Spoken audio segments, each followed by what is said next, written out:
एक दिन मैं अपने दोस्त के नंबर पर कॉल करते करते किसी गलत नंबर पर कॉल कर बैठा। जब मैंने कॉल की तो आगे से कोई लड़की बोली। उसकी आवाज़ सुनकर मुझे बहुत अच्छा लगा। मैंने फ़ौरन उसे व्हाट्सएप पर मैसेज किया, लेकिन उसने मुझे कोई जवाब नहीं दिया और ब्लॉक कर दिया। लेकिन कुछ दिनों बाद उसने मुझे खुद से मैसेज किया। मैंने उससे बात की, पर वो मुझे कभी ब्लॉक करती और कभी कभी अनब्लॉक करती रहती थी। फिर कुछ ऐसा हुआ, हम हर रोज़ बात करने लगे। मुझे उससे शदीद मोहब्बत होने लगी थी। फिर हम रोज़ घंटों घंटों तक बातें करने लगे। मेरे दिल में उसके लिए बहुत ज़्यादा मोहब्बत पैदा हो गई थी और उसे भी मुझसे बहुत मोहब्बत हो गई थी। कभी कभी तो हम दोनों में झगड़ा भी हो जाता था, पर मैं उसे हमेशा मना लेता था। हम दोनों ने एक दूसरे को बस तस्वीरों में ही देखा था। वो वक्त गुजरता गया और ऐसे 4 साल गुजर गए।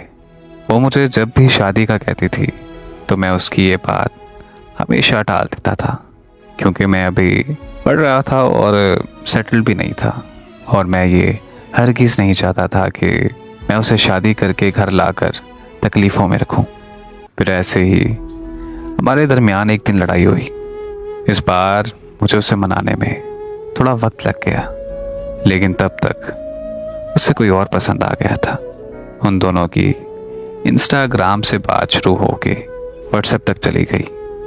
मुझे पता चला तो मैंने उससे इस बारे में पूछा तो वो बहाने बनाने लगी।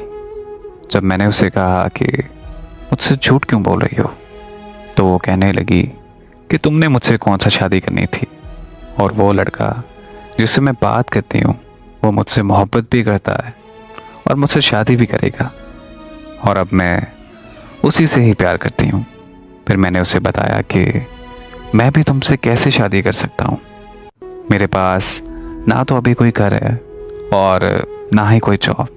तो उसने मुझे जवाब दिया कि तुमने देर कर दी मुझे बताने में। मुझे इस बारे में तुम पहले ही बता देते तो शायद मैं तुमसे मोहब्बत ही ना करती। खैर, अब मैं किसी और से प्यार करती हूँ और शादी भी उसी से ही करूँगी। और फिर यूँ हुआ कि उसने मुझे ब्लॉक कर दिया और वो मुझे हमेशा हमेशा के लिए छोड़कर चली गई। 4 सालों का प्यार 1 महीने में भुला कर चली गई। किसी को हासिल करना या ना करना एक अलग दुख है, जो इंसान कल तक आपका था और आज उसे किसी और के साथ बातें करता हुआ देखकर जिस कदर तकलीफ होती है, उसका कोई मदावा नहीं है।